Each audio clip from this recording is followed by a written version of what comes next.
Hello दोस्तों, नमस्कार। कैसे हैं आप सब? उम्मीद करता हूँ आप सब खैरियत होंगे। दोस्तों, आजकल मौसम का परिवर्तन इतना ज़्यादा हो चुका है कि आज मुझे भी सर्दी जुकाम हो गया है। आप सोचिए, जून का महीना है, टी-शर्ट में हम लोग घूमा करते थे। मई जून का महीना माना जाता है कि साल के सबसे गर्म महीने होते हैं, हमारे लिए भी जो पहाड़ों में रहते हैं। वैसे तो यहाँ 12 महीने सर्दी रहती है, लेकिन माना जाता था कि मई जून का महीना थोड़ा गर्म होता है। हम लोग मानते हैं कि गर्मी है, गर्मी का सीज़न है।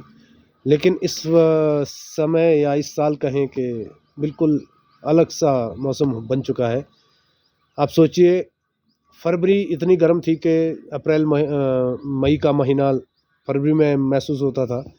लेकिन आजकल मुझे लगता है कहीं ये बनाने वाले ने उल्टा कर दिया है।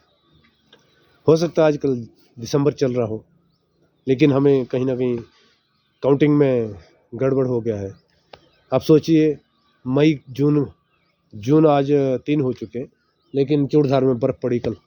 सोचिए आप, जून में कभी चूड़धार में बर्फ़ मैं तो नहीं समझता मेरी उम्र में कब पड़ी हो। बहुत पहले कभी पुराने ज़माने में ऐसा मौसम होता होगा तो कह नहीं सकते। लेकिन जहाँ तक मुझे याद है, जब तक मैं देख पाया हूँ, होश-हवास में हूँ, तो मुझे नहीं लगता कि ये ऐसा कभी हुआ है। तो दोस्तों, ये सब रीज़न क्या है कि कहीं न कहीं कारण हम लोग ही हैं। आपने देखा होगा कि अभी इंडिया जनसंख्या में नंबर 1 हो गया। ये खुशी की बात नहीं है दोस्तों, दुःख की बात है।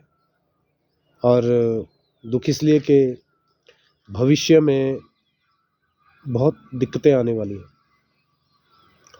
आपने देखा होगा कि जनसंख्या बढ़ रही है, इंसान बढ़ रहे हैं, धरती पे वज़न बढ़ रहा है, वो तो सब जानते हैं।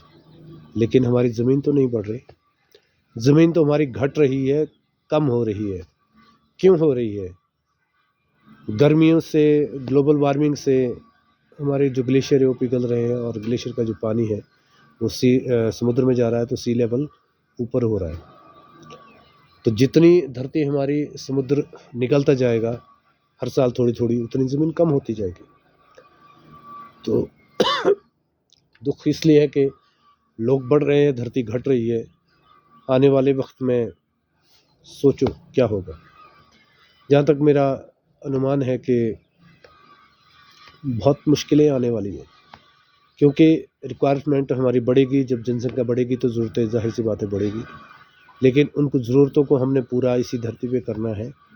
यहीं पे सब कुछ हमने जनरेट करना है, वो खाद्यान्न हो या कुछ और चीज़ हो, वस्त्र हो या जो चीज़ें भी हो। ये सारी चीज़ें दोस्तों प्रकृति से निकलती है, और प्रकृति के साथ हम लोग छेड़छाड़ कर रहे हैं। तो प्रकृति के साथ छेड़छाड़ का नतीजा आपने इस साल देख लिया है कि विंटर में बिल्कुल भी बर्फ़ नहीं पड़ी, सर्दियाँ बिल्कुल सूखी निकल गई। फरवरी और जनवरी का महीना बिल्कुल ऐसे लगता था कि जैसे बिल्कुल गर्मी आ चुकी हो। और हमने अपने जीवन में पहली बार ये देखा। हम लोग क्या करते हैं कि पहाड़ी जीवन है, आप सभी को पता है। करीब 8 और 9,000 फीट की हाइट पे हम लोग रहते हैं। कुछ लोग थोड़े ऊपर रहते हैं, कुछ नीचे रहते हैं, हमसे नीचे भी बहुत सारे लोग हैं। तो यूँ मान के चलिए कि स्नो बाउंड एरिया है, बर्फ़ पड़ा करती थी। इस साल तो मैं नहीं कहूँगा कि पड़ी। तो हम लोग विंटर्स के लिए क्या करते हैं कि एक तो अपना राशन जितना भी होता है वो स्टोर करते हैं, और अपने सर्दियों में ठंड से बचने के लिए हम लोग क्या करते हैं, सूखी लकड़ियाँ जो जंगल से हम निकालते हैं, जो वेस्ट लकड़ियाँ होती है जंगल में, गिरे पड़े पेड़ होते हैं, वहाँ से सूखी लकड़ियाँ हम लाते हैं। तो वो विंटर्स के लिए हम उसको जलाते हैं। उसके लिए बुखारियाँ हमारे पास होती है, लोहे की, स्टील की, अलग-अलग तरह की बुखारियाँ होती है, तो उसको हम जलाते हैं अपने ताप के लिए, सेंकने के लिए। तो सर्दियों में काम रहता नहीं है क्योंकि बर्फ़ होती है, लेकिन इस साल ऐसा नहीं हुआ। इस साल तो काम सर्दियों में भी था। तो आप सोचिए कि सर्दियों में हम लोगों ने लकड़ियाँ बहुत कम जलाई। जो था स्टोर वो पड़ा रहा, खड़ा रहा, क्योंकि सर्दियों में बर्फ़ नहीं पड़ी, तो दिन को धूप लगती थी, सुबह-शाम थोड़ी ठंड हुआ करती थी, तो थोड़ी बहुत लकड़ी जला दी। अदरवाइज़ रहता क्या है कि जब बर्फ़ बहुत पड़ती है तो 24 घंटे तो मैं नहीं कहूँगा, करीब 12-15 घंटे लकड़ियाँ जलती है। सेंकने के लिए हम लोग जलाते हैं। बाकी 8-10 घंटे जो हम सोते हैं वो अलग बात है। तो इस बार ऐसा नहीं हुआ। जो स्टॉक था लकड़ी का, हम बड़े खुश हुए कि लकड़ी का स्टॉक बच गया। अगले साल के लिए काम आएगा।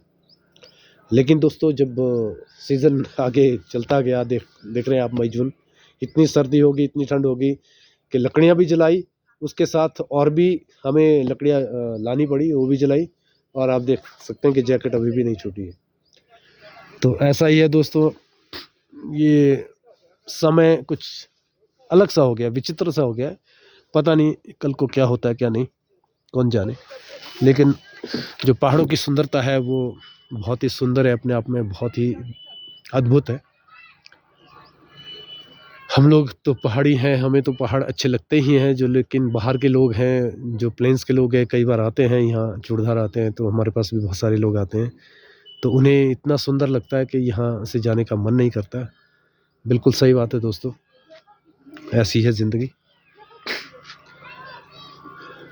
और अब मुझे लगता है कि रात होने वाली है, संध्या होने वाली है, तो मैं अपना ब्लॉग करता हूँ समाप्त।